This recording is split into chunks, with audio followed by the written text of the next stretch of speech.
Donc, aujourd'hui, on va s'occuper de l'hypersensibilité de type 4.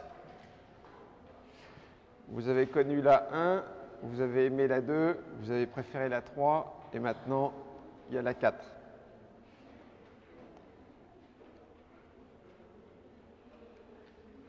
Alors, présentation. En fait, l'hypersensibilité de type 4, celui qui le premier l'a décrit, c'est Robert Koch, je ne sais pas comment on prononce, qui a observé que des individus qui étaient infectés par Mycobacterium tuberculosis, qui avaient une tuberculose en fait,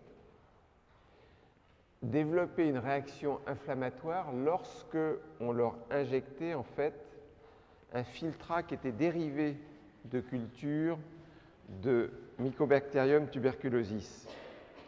Et cette réaction se faisait au bout de quelques heures ou quelques jours, on va le voir. Donc c'était une réaction effectivement d'hypersensibilité, mais une réaction qui était retardée. Alors, ce terme d'ailleurs d'hypersensibilité, il n'est pas toujours très bon, parce que, en fait, ce sont des réactions qui sont faites au départ, vous le savez, on l'a vu pour les autres types d'hypersensibilité, pour vous protéger de micro-organismes. Et là, l'hypersensibilité retardée, c'est essentiellement au départ pour vous protéger contre des micro-organismes pathogènes intracellulaires. Alors, cette réaction d'hypersensibilité retardée, vous en avez un schéma ici. Il faut, on le verra, une phase de sensibilisation par une première injection ou une immunisation. Ensuite, après une à 2 semaines, vous allez faire une seconde injection, une seconde immunisation avec effectivement toujours le même antigène. Et là, vous voyez qu'il faut 24 à 48 heures pour que la réaction d'hypersensibilité démarre avec une zone d'induration, avec un érythème. Ceux qui ont eu un test à la tuberculine savent ce dont je veux parler. Alors, ce qui caractérise les réactions d'hypersensibilité de type 4, c'est que les cellules qui sont effectrices, contrairement à l'hypersensibilité de type 3, je vous ferai un petit rappel pour le cas où vous l'auriez oublié, où les hypersensibilités de type 3, ce sont surtout les neutrophiles qui sont en première ligne. Là, l'hypersensibilité de type 4, ce sont les macrophages qui sont en première ligne. Ça ne veut pas dire que les neutrophiles n'ont aucun rôle. Vous verrez que dans la réaction, c'est d'abord toujours les neutrophiles qui vont sur le lieu de l'hypersensibilité. Mais là, les cellules qui sont importantes, ce sont les macrophages. Et en particulier, soit les cellules Th1, soit les cellules Th2, soit les CTL. Alors, à gauche, vous avez les cellules Th1. Lorsque elles sont activées, ou lorsque les macrophages sont activés par ces cellules Th1, les macrophages produisent, on le verra, un certain nombre de chimiokines, de cytokines, de cytotoxines. Et ça, c'est ce qui est observé dans des dermatites de contact. Ce sont des dermatites qui sont différentes. Je dis tout de suite, c'est à peu près les mêmes réactions, mais vous avez déjà entendu parler de dermatites, vous vous en souvenez, mais qui étaient des dermatites atopiques, en particulier avec les gants, vous savez, que l'on utilise dans le milieu médical.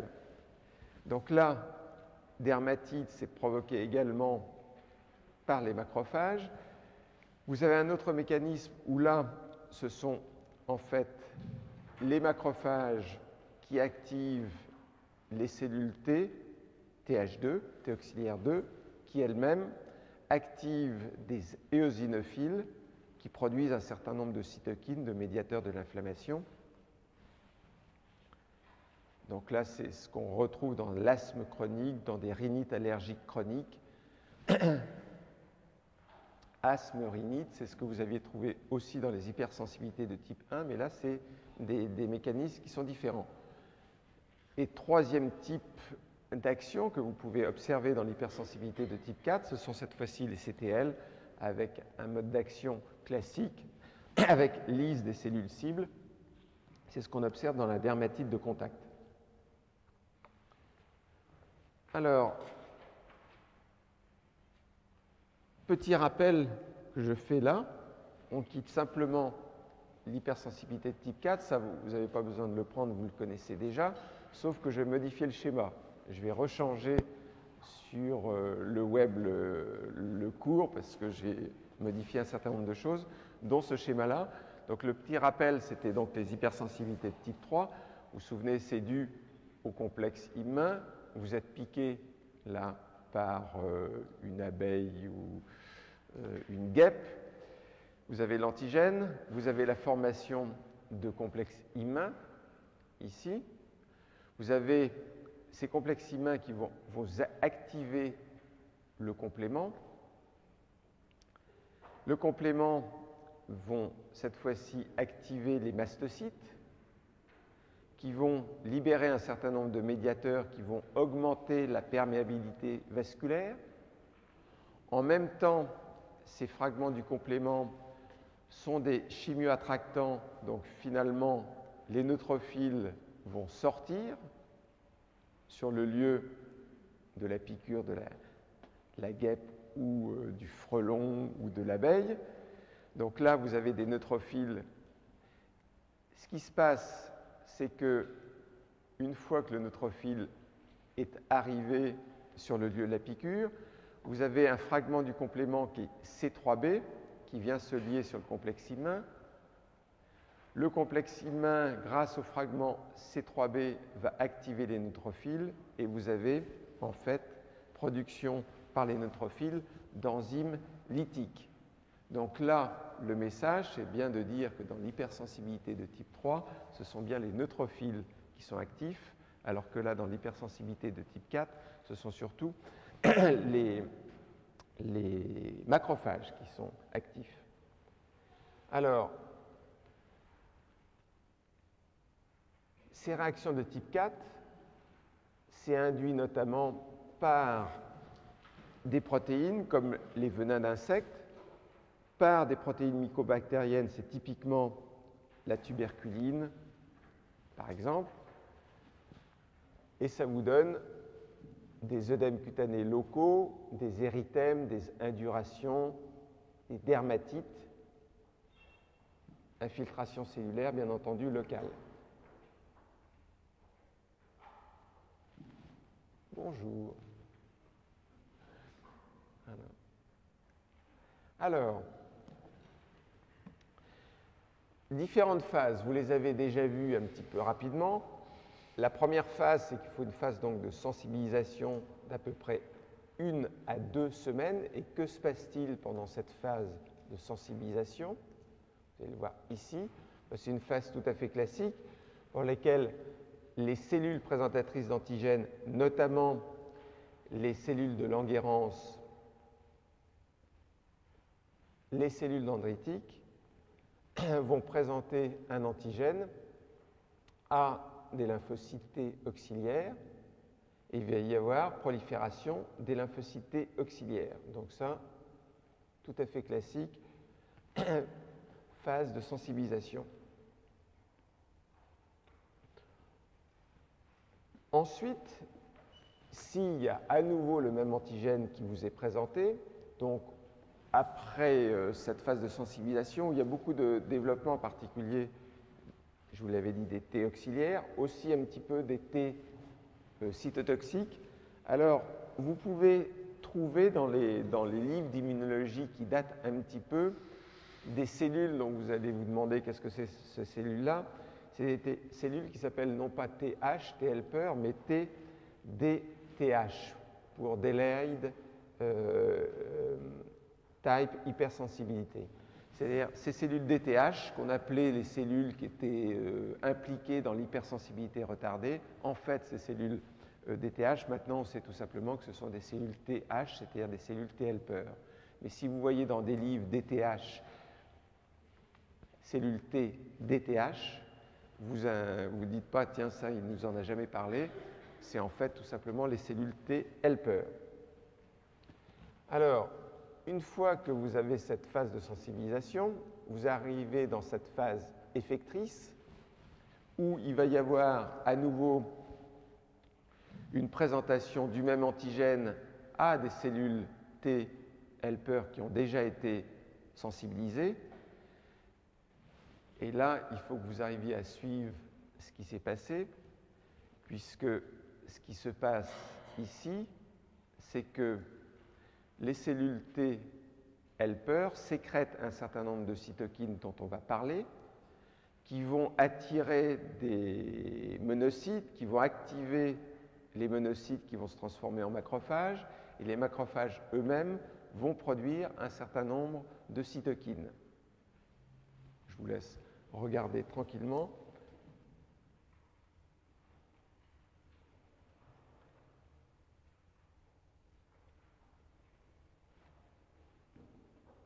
Vous voyez, vous allez le revoir d'une autre façon. Hein. Donc, monocytes qui arrivent sur le lieu de l'hypersensibilité, qui se transforment en macrophages. Elles sont sorties de la circulation, elles se transforment en macrophages, et ces macrophages produisent un certain nombre de cytokines. Alors, pour que toute cette réaction se fasse, il faut au minimum 24 heures, donc on est bien dans une réaction d'hypersensibilité retardée. Alors, si on regarde ce qui se passe, cette réaction au départ, elle est pleine de bonnes intentions, elle est faite pour vous débarrasser en fait des pathogènes intracellulaires, mais ce qui va se passer, et ici vous avez une réaction d'hypersensibilité retardée normale avec des infiltrats ici de lymphocytes. Vous avez aussi ici une petite particularité que vous remarquerez peut-être, c'est que vous avez des cellules endothéliales activées. On sait que sur les lieux de l'hypersensibilité retardée, les cellules endothéliales, c'est-à-dire les cellules des vaisseaux, ici, servent aussi de cellules présentatrices d'antigènes. Elles sont là, les cellules endothéliales. Ici, vous avez les lymphocytes activés et les macrophages, mais celles-ci peuvent servir de cellules présentatrices d'antigènes. Le fait que vous ayez cet afflux de lymphocytes activés et de macrophages sur les lieux de l'hypersensibilité, encore une fois, c'est pour vous débarrasser des microbes. Mais ce qui se passe lorsque vous n'arrivez pas à vous débarrasser des microbes, c'est que le macrophage continue à produire un certain nombre d'enzymes lytiques et finalement, au lieu d'avoir un effet bénéfique, ça va avoir un effet délétère et ça vous fait ce qu'on appelle une inflammation granulomateuse. C'est le type d'inflammation que vous avez typiquement dans le cas de la tuberculose, notamment au niveau pulmonaire, où cette fois-ci, vous observez des cellules géantes qui sont multinucléées dans le ganglion. Okay. Toujours des lymphocytes activés et des macrophages.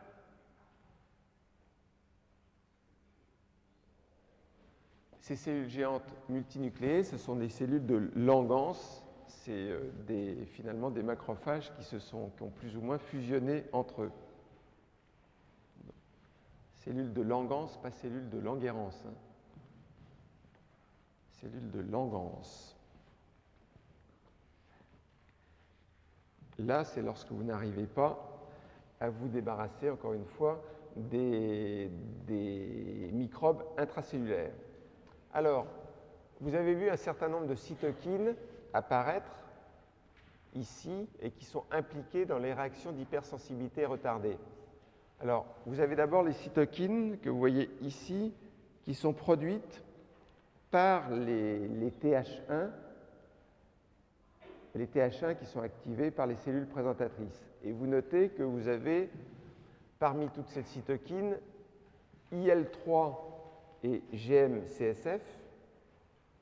Alors, IL3, GM-CSF, si vous vous en souvenez pas, ça vous permet d'attirer à partir de la moelle et de promouvoir, en fait,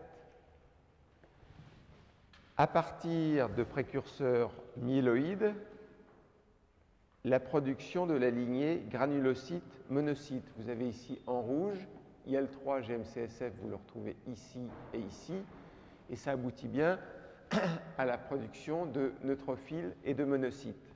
Donc ça, vous allez augmenter l'hématopoïèse et la production de neutrophiles et de monocytes grâce à ces deux cytokines donc, qui sont produites par les cellules TH1. Ensuite, vous avez d'autres cytokines qui sont importantes, qui, elles, sont produites par les macrophages que vous connaissez par cœur, TNF-alpha et IL-1. TNF-alpha, IL-1, en fait, ça permet qu'il y ait des monocytes et des neutrophiles dans la circulation, de sortir de la circulation pour aller également sur le lieu de l'hypersensibilité. Donc là, vous allez avoir vraiment plus de production de neutrophiles, plus de production de monocytes. En plus de ça, ces neutrophiles, ces monocytes vont pouvoir sortir de la circulation grâce à TNF-alpha et IL-1. Et ils vont pouvoir également aller sur le lieu de l'hypersensibilité parce que, regardez bien, ici, vous voyez apparaître deux autres facteurs qui sont produits par les lymphocytes TH1. Ces deux facteurs, c'est le MCAF, pour monocyte chémotactic and activating factor, il porte bien son nom. Donc, monocyte chémotactic et activating factor, c'est-à-dire il va attirer sur les lieux de l'hypersensibilité retardée les monocytes et il va les activer en macrophage. Il y a également un autre facteur qui s'appelle MIF. MIF, en fait, c'est pour Migration Inhibition Factor, c'est pour limiter en fait la migration des monocytes ou des macrophages sur le lieu de l'hypersensibilité pour que ça n'aille pas finalement beaucoup plus loin.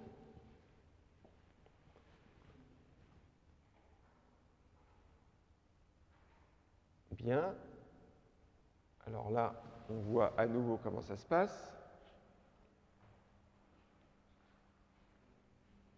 Le macrophage, voilà. Le macrophage, qu'est-ce qu'il fait? Oui, s'il vous plaît, non, je m'amuse de temps en temps. Hein? Je m'amuse même beaucoup. Donc, je fais faire, par exemple, aux cytokines un triple looping. Voilà. Donc, pour que ces cytokines que vous voyez là, ça fait du TNF-alpha, ça fait de l'IL-1, et bien entendu, ça fait des enzymes lytiques. Alors, vous savez maintenant beaucoup de choses sur l'hypersensibilité de type 1. Comment vous la détectez? En fait, vous allez détecter pour deux raisons. D'abord, vous voulez voir si vous êtes sensible vis-à-vis d'un antigène donné, et pour ça, vous allez injecter l'antigène. Mais également, vous allez pouvoir faire ce type de réaction, de détection de réaction d'hypersensibilité retardée lorsque vous recherchez un déficit de l'hypersensibilité, lorsque vous recherchez une anergie. Alors, les méthodes, c'est des tests cutanés. Alors, vous avez des bagues qui sont des bagues de multiponcture qui vous font, avec une petite bague, vous faites juste une petite injection. Mais la méthode de référence, c'est l'intradermoréaction. L'intradermoréaction, il faut bien piquer dans le derme, ici, pour que ça fasse une petite bulle. Sans ça, c'est pas bien. Vous avez également des tests patch qui se font, mais la méthode de référence, encore une fois, c'est celle-ci, c'est l'intradermoréaction. Et ensuite, vous allez mesurer, en fait, le diamètre de la réaction d'hypersensibilité retardée après 24 ou 48 heures. Alors, vous voyez que ce n'est pas jeune, parce que là, vous avez une photo ça se passe à Seattle, aux États-Unis, et c'était administration de tuberculine. Et quand vous voyez la façon dont sont habillées les infirmières et les jeunes étudiants, ça doit être ça, je ne sais pas, j'ai pas réussi à retrouver l'année, mais à mon avis, ça doit être 1950, peut-être par là. Donc, c'est pas jeune. Alors, parmi ces réactions d'hypersensibilité retardée, vous avez donc les dermatites de contact. Ce que vous connaissez déjà, c'était les dermatites atopiques, hypersensibilité de type 2. Maintenant, vous avez les dermatites de contact. Alors, les dermatites de contact, vous avez déjà vu que c'était causé par des venins d'insectes, par des protéines mycobactériennes, ici.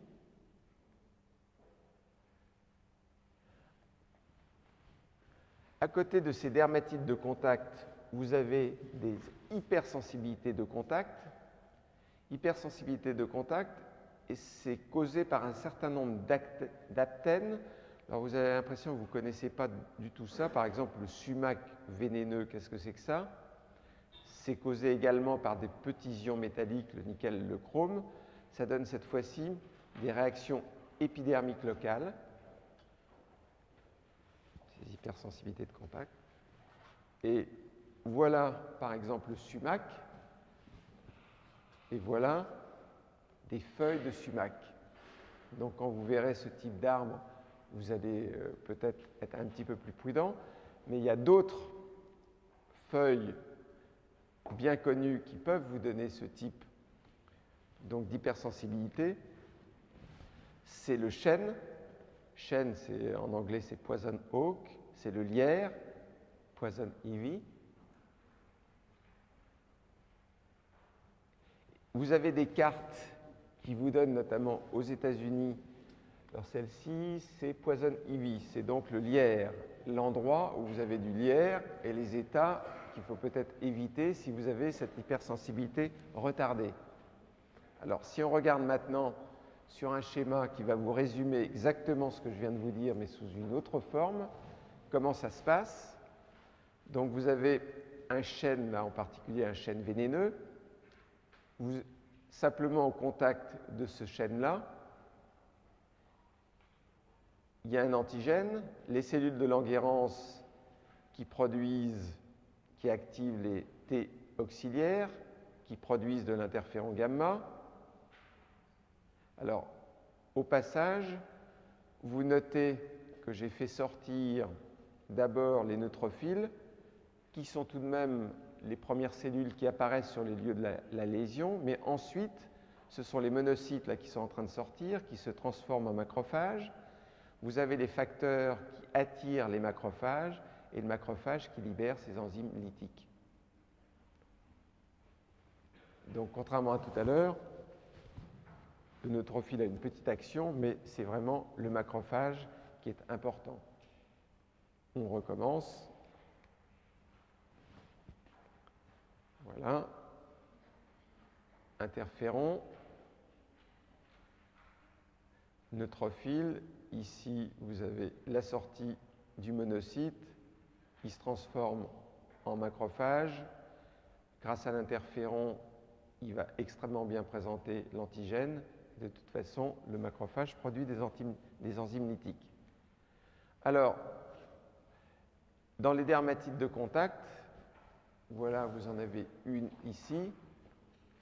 Pour ceux qui sont tentés de se faire des tatouages, il vaut mieux, lorsque vous faites tatouer, ne pas avoir d'hypersensibilité retardée, parce que voilà ce que ça peut donner. Bien. Alors,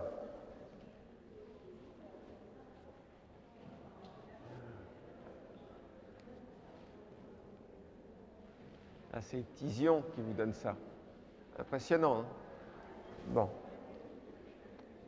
Alors, pour terminer tout de même sur une bonne nouvelle, vous vous souvenez que pour l'hypersensibilité de type 1, je vous avais dit que lorsque vous avez une hypersensibilité de type 1, un des moyens tout de même d'éviter cette hypersensibilité, si vous avez un chat et que vous êtes sensible au chat, c'est de vous passer de votre chat. Alors, il y a maintenant peut-être une solution. La solution, la voilà. Vous avez une compagnie californienne qui vous propose des chats qui sont non allergiques. Alors, comme ça faisait tout de même quelque temps, ils vous disent que ça sera sur le marché, je crois, en 2008. Voilà. Que ça devait être. Donc, j'ai été voir pour vous hier soir si c'était bien sur le marché. Et j'ai bien trouvé effectivement la société.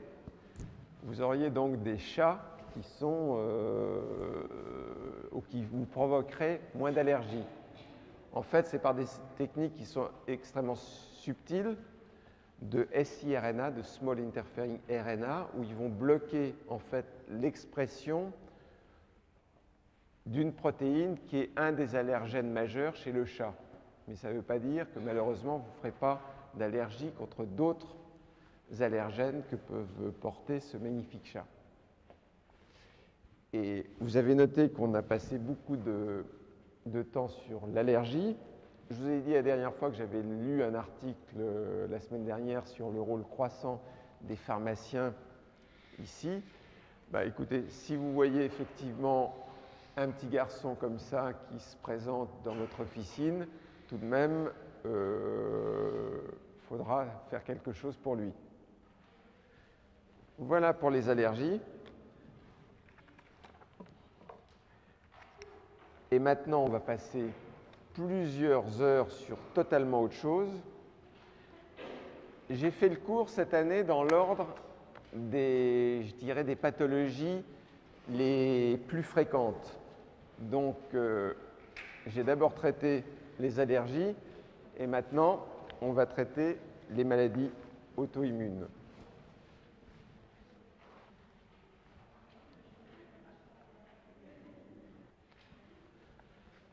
Bien.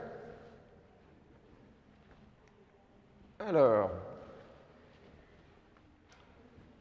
donc, l'auto-immunité, c'est défini comme une réponse immune contre les antigènes de ses propres tissus. Et en cas de réaction auto-immune, il y a production soit d'anticorps, soit de cellules T qui réagissent avec les antigènes du soi. Donc, ce que vous savez déjà, c'est que l'auto-immunité, ça apparaît dû à une altération de la tolérance du soi. On a parlé ensemble de la tolérance. Donc là, ça serait une altération de la tolérance du soi.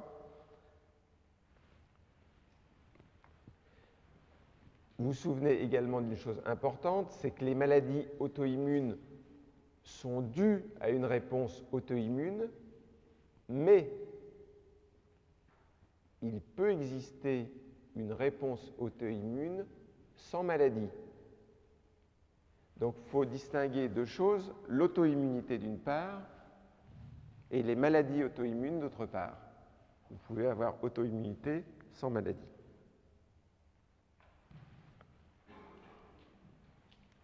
Alors, un petit historique.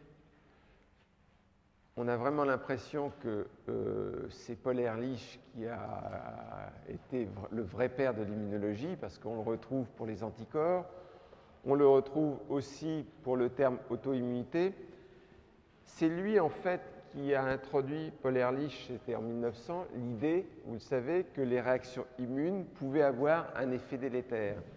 Et ce que vous ne savez pas, en fait, c'est que le fait que ces réactions auto-immunes puissent avoir un effet délétère, ça a été connu très rapidement au niveau du public, notamment en Allemagne, parce que je vous l'avais peut-être déjà rencontré, mais Paul Langerhans, c'est celui des îlots de Langerhans.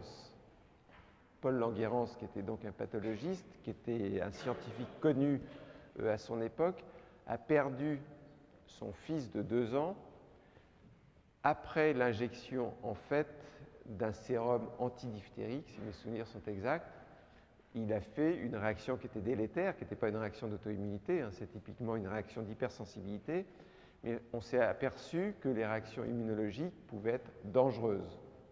Donc, c'était typiquement une réaction anaphylactique qu'il avait fait à la suite de l'injection de sérum antidiphthérique. Donc ça a été dans la presse de Berlin à l'époque et ça a été très rapidement connu qu'il pouvait y avoir des effets délétères des maladies auto-immunes. Alors, les principales maladies auto-immunes, vous savez que ces maladies auto-immunes, vous avez déjà vu ça, ça touche à peu près, en gros, à l'échelon mondial, c'est 3% de la population, mais en Europe, c'est par exemple 5 à 7% de la population, pareil aux États-Unis. C'est donc des maladies qui sont plus fréquentes dans les pays industrialisés, et en particulier donc dans les pays industrialisés de l'Ouest. Vous verrez que ces maladies, elles ont une très grande morbidité, elles ont une certaine mortalité, elles peuvent être fatales,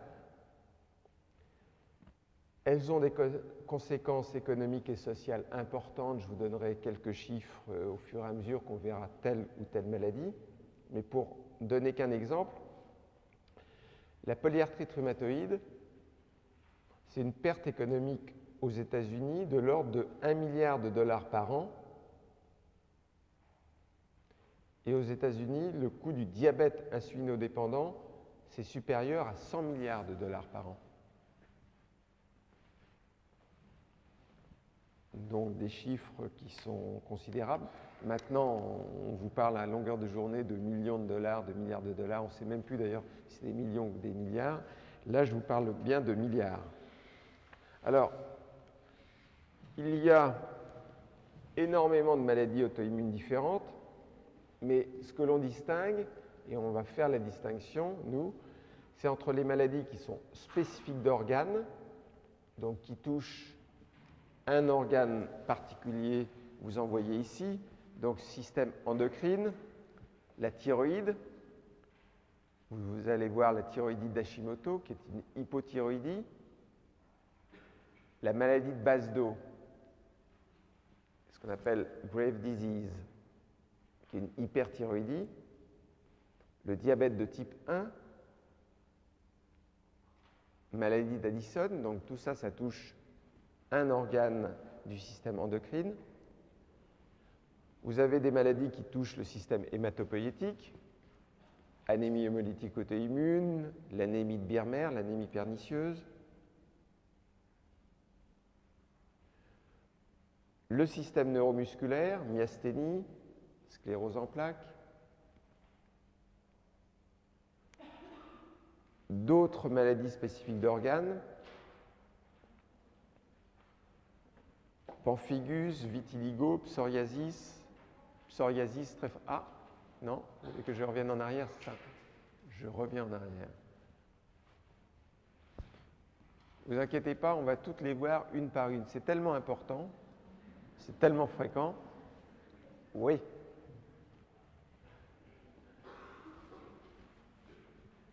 Et en plus de ça, c'est intéressant.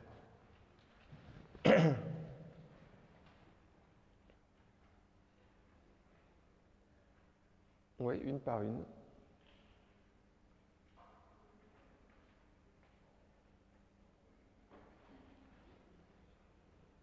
Alors, toujours spécifique d'organes,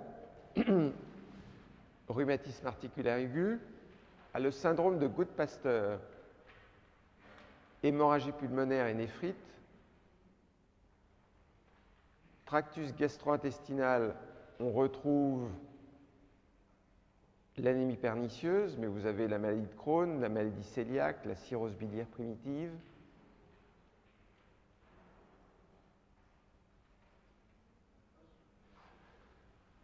Je ne voudrais pas dire, je ne voudrais pas vous... Mais, ça serait un petit peu étonnant que dans l'assemblée qui est ici, il n'y ait pas quelques-uns d'entre nous, moi d'ailleurs y compris, qui pourraient avoir un problème de ce côté-là. Donc, personne n'est à l'abri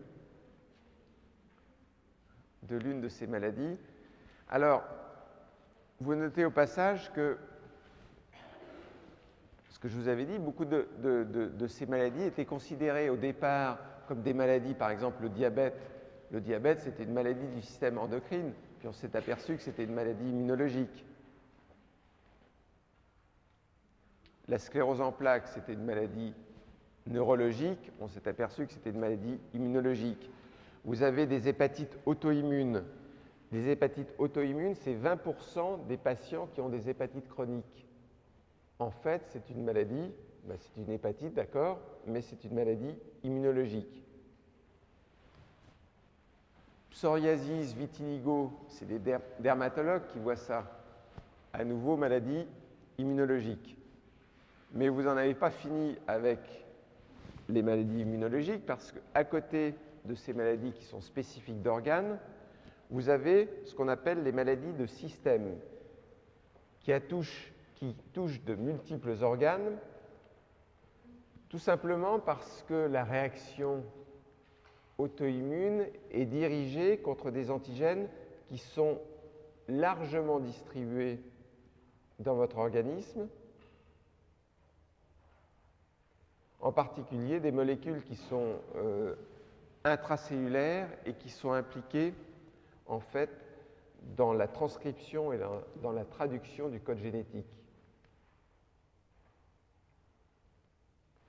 Avant, c'est ce qu'on appelait ces maladies des connectivites, parce qu'on pensait que c'était des maladies qui touchaient le tissu conjonctif.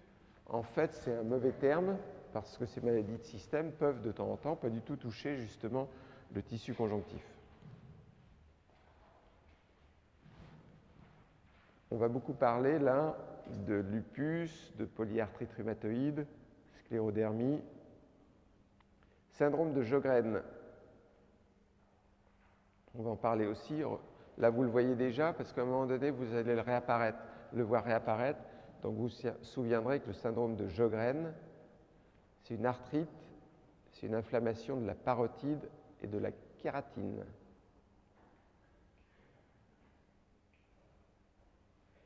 Alors,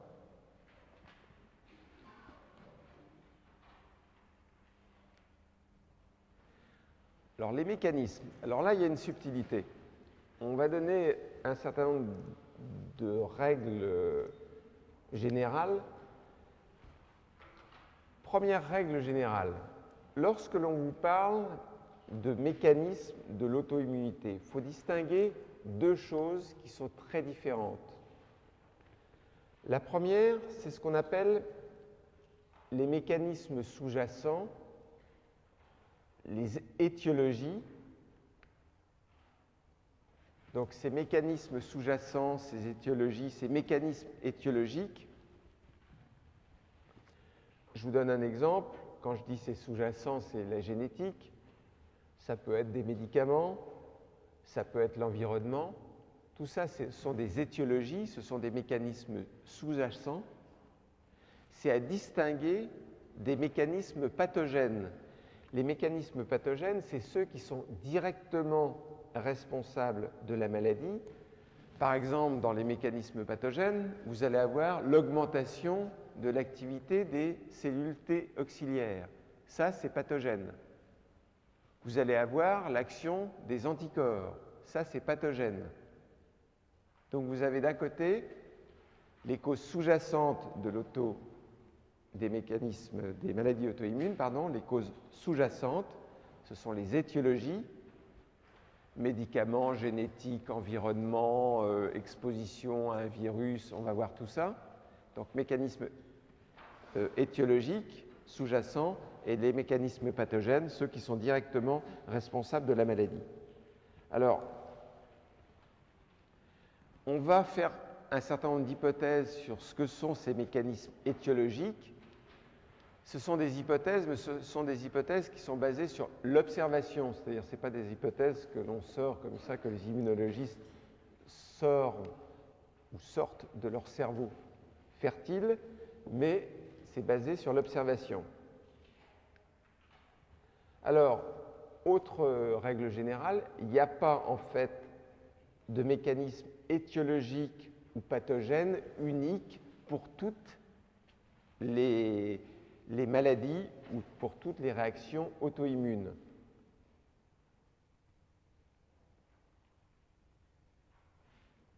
Il est possible d'ailleurs que pour la même maladie, en fonction de l'individu, les mécanismes puissent être étiologiques ou pathogènes, puissent, pour la même maladie, en fonction de l'individu, puissent être différents. Une autre règle générale tout de même, c'est que les mécanismes, et ça se comprend, c'est logique, les mécanismes des maladies auto-immunes spécifiques d'organes vont plutôt être différents, quand je dis plutôt parce que ce n'est pas toujours le cas, vont plutôt être différents des mécanismes des maladies de système. On verra ça. Alors, ça c'était des règles générales. On vient de voir. Maintenant, on regarde les propriétés générales des auto-anticorps et des auto-antigènes. Alors, on commence d'abord par les auto-antigènes. Alors, ça, c'est pas compliqué. Les auto-antigènes, vous savez, ça peut être, comme les antigènes d'ailleurs, ça peut être tout et n'importe quoi. C'est-à-dire, ça peut être des protéines, des acides nucléiques, des phospholipides, des lipoprotéines, des sucres, des stéroïdes. Mais là, on va distinguer les auto-antigènes qui sont spécifiques d'organes et les auto-antigènes qui sont ubiquitaires, que l'on retrouvera dans les maladies de système. Alors, spécifiques d'organes, on va donner quelques exemples. Ça peut être une hormone peptidique, l'insuline. C'est un auto-antigène spécifique d'un organe qui est le pancréas. Ça peut être des récepteurs, par exemple, récepteurs à l'acétylcholine, spécifique de la jonction neuromusculaire. Récepteurs TSH. Ça peut être, à côté de ça, des cellules. Ça va vous donner des antigènes de surface qui vont être spécifiques d'organes. Par exemple, vous avez un certain nombre d'antigènes qui sont spécifiques des cellules bêta des îlots de Langerhans. Lorsque l'on vous parle d'ailleurs d'antigènes spécifiques des cellules bêta des îlots de Langerhans, ça veut dire au passage qu'on n'a pas encore réussi à identifier exactement quel est l'antigène qui est à la surface des îlots de Langerhans et qui provoque la maladie auto-immune.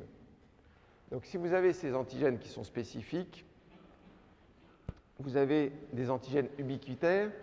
On avait dit que c'était beaucoup d'antigènes qui sont présents dans toutes les cellules et qui sont impliqués dans la transcription et la traduction des gènes. Donc vous tombez d'abord tout simplement sur l'ADN. Vous tombez sur des complexes, par exemple ARN ribosomal protéine. Vous tombez sur des antigènes qui sont au niveau des mitochondries, donc dans toutes les cellules. Vous tombez sur des protéines du cytosquelette, donc pareil dans toutes les cellules. Donc à partir du moment où vous ferez une réaction auto-immune contre un de ces antigènes-là, vous pourrez avoir une maladie de système. Il y a aussi des antigènes un petit peu particuliers qui sont des protéines plasmatiques. Par exemple, vous pouvez avoir comme antigène la région constante des chaînes lourdes des IgG. Et vous allez faire une réaction auto-immune contre les chaînes lourdes des IgG.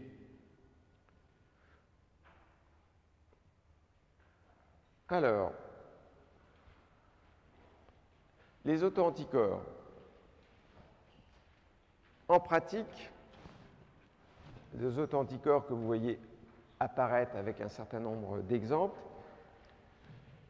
n'importe quel isotype d'anticorps peut être un auto-anticorps. Mais vous allez retrouver, comme pour les auto-antigènes, c'est normal, vous allez retrouver des auto-anticorps qui sont spécifiques d'organes et des auto-anticorps contre des auto-antigènes ubiquitaires. Alors, spécifiques d'organes, ben là vous les avez ici, plutôt antirécepteur TSH, anti-insuline, antirécepteur à l'insuline, antirécepteur à l'acétylcholine, anti-thyroglobuline, tout ça c'est important.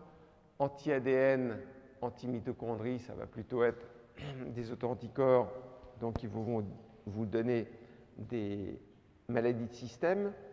Mais il y a une chose qui est assez frappante, on se demande pourquoi, c'est que en fait, ces auto-anticorps, ils ne sont pas du tout spécifiques de l'espèce humaine.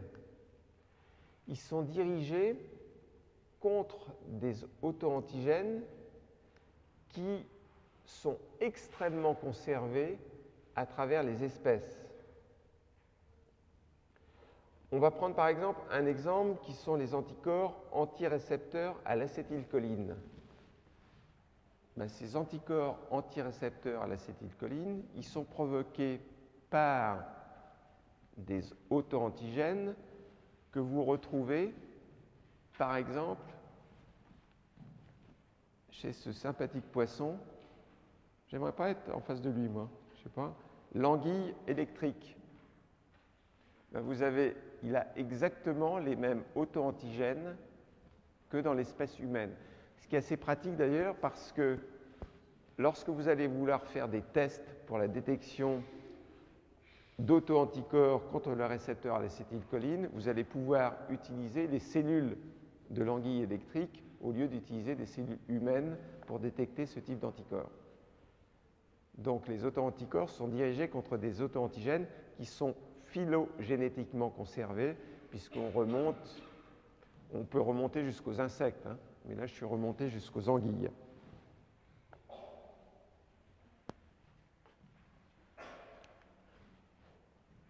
Alors, c'est bien que l'on ait distingué les mécanismes étiologiques des mécanismes pathogènes, parce que maintenant, on va regarder les mécanismes étiologiques de l'auto-immunisation.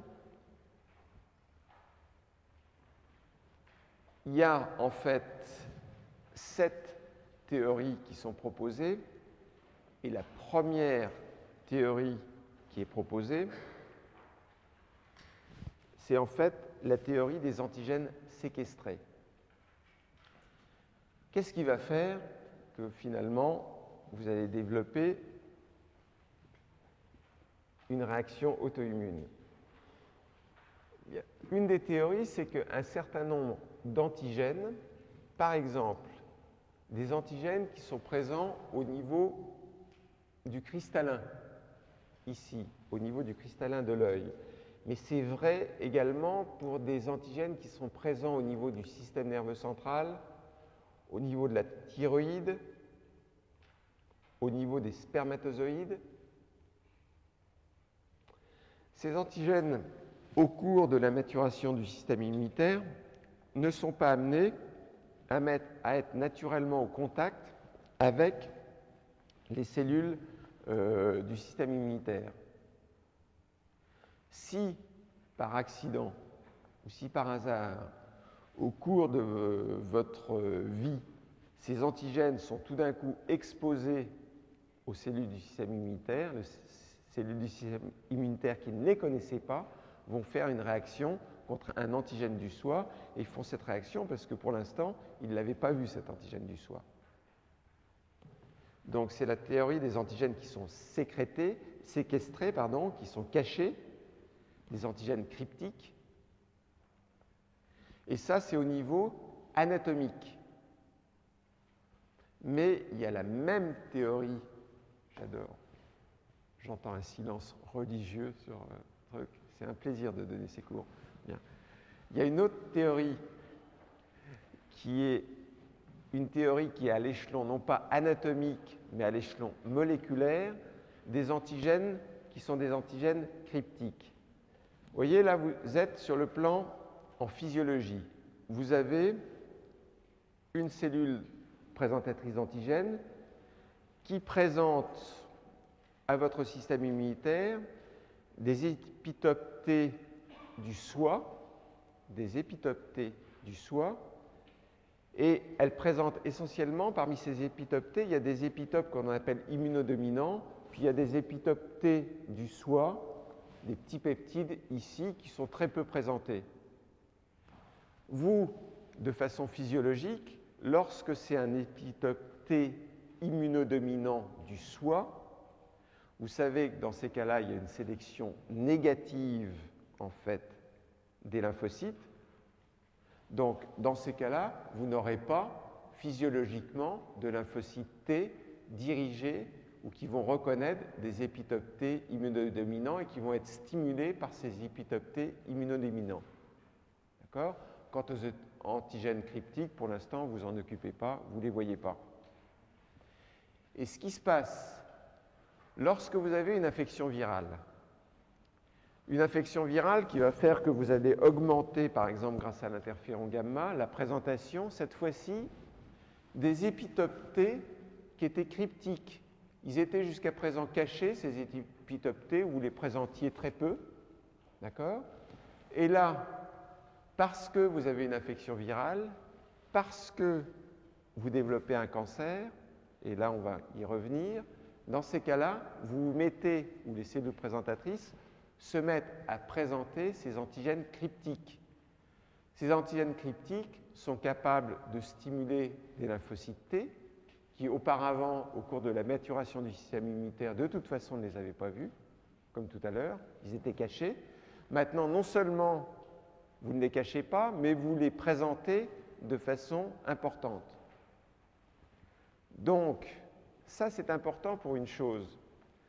Vous vous souvenez que je vous ai fait le cours sur les réactions immunes antitumorales.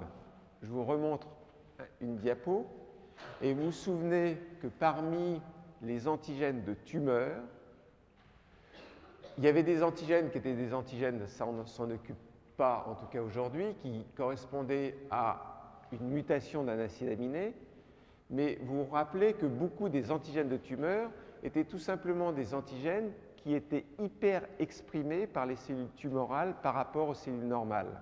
Vous vous souvenez de ça? Dans ces cas-là, lorsque vous avez une hyperexpression d'antigènes de tumeur, ça peut vous donner, dans ces cas-là, une réaction immune antitumorale. Mais ce qu'il y a de frappant, c'est que c'est en fait une réaction immune antitumorale qui est très proche d'une réaction auto-immune. Pour vous donner un exemple, que c'est bien comme ça que ça se passe, c'est que dans le mélanome, par exemple, lorsque vous avez une réponse immune forte des patients qui peuvent guérir, ce qui n'est pas fréquent malheureusement de leur mélanome, en général, les patients qui présentent une réaction auto-immune, une réaction antitumorale contre le mélanome, en même temps font un vitiligo, c'est-à-dire une réaction auto-immune. Donc, réaction auto-immune et réaction antitumorale, ce sont des mécanismes qui sont très proches. Et la façon dont on explique ça, c'est l'expression d'antigènes cryptiques par les cellules présentatrices. Donc, proximité, et ça, on le connaît bien, entre auto-immunité et réaction immune antitumorale.